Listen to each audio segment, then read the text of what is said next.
Hello everyone, আসসালামু আলাইকুম। আজকে সকাল সকাল উঠেই দেখলাম বাইরে প্রচুর বৃষ্টি পড়ছে। তো আমি তো খুবই খুশি হয়ে গেলাম যে যাক, আজকে তাহলে আর ক্লাসে যেতে হচ্ছে না। তো সকালে উঠেই ব্রাশ করলাম, তারপর ফেসটাকে একটু ভালো করে ক্লিন করে নিয়ে কিছুক্ষণ পড়লাম। তারপর ভাবলাম যে একটু নাস্তা খাওয়া উচিত, মানে রেগুলার যা খাই। তো ডিম সিদ্ধ বসালাম।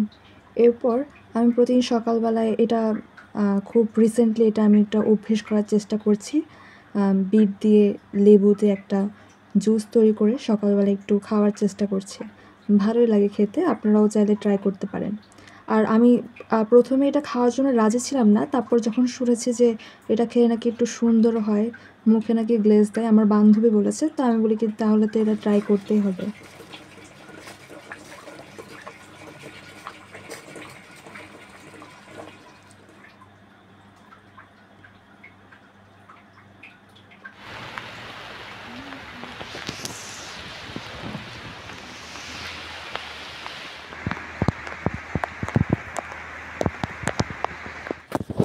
এরপর খাওয়া-দাওয়া শেষে আমি হচ্ছে একটা ফেস প্যাক তৈরি করলাম। এটাও হচ্ছে বিটের গুঁড়া দিয়ে তৈরি করেছিলাম। আম তো এরপর ওই ফেস প্যাকটা লাগিয়ে তারপর ফেসটাকে ভালোভাবে ক্লিন করে একটা ময়েশ্চারাইজার ইউজ করলাম। এরপর আমি একটু বাইরে গিয়ে হাঁটাচলা করেছিলাম। এরপর আবার একটু পড়তে বসেছিলাম। মানে আজকে সারাদিন আমার এভাবেই কেটেছে বলতে গেলে, যে এই সেই করেছি আবার একটু পড়েছি এমনই। তারপর আবার খুব চা খেতে ইচ্ছে করছিল।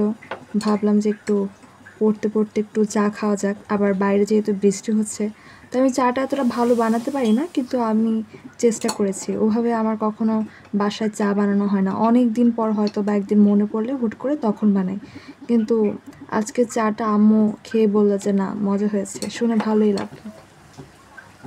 তো চা বানালাম, তারপর চা বানানো শেষে পড়তে পড়তে কিছুক্ষণ চাটা খেলাম। আম্মুকেও তো খাওয়ালামই, বললামই আগেই।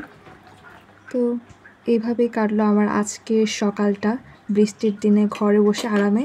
আমি চাই আমার প্রতিটা দিনই এভাবে আরামে ঘরে সুন্দরভাবে কাটুক। আমি চাই না বাইরে যেতে, কিন্তু তবুও প্রতিদিন ক্লাসে যেতেই হয়, প্রাইভেটে যেতে হয়।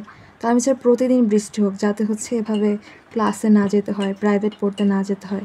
বাসায় বসে বসে পড়বো, খাবো দাবো, ঘুমাবো। এটা একটা অন্যরকম আরাম না? তো এই ছিল আমার আজকের ভিডিও। আশা করি আপনাদের ভালো লেগেছে। আল্লাহ হাফেজ।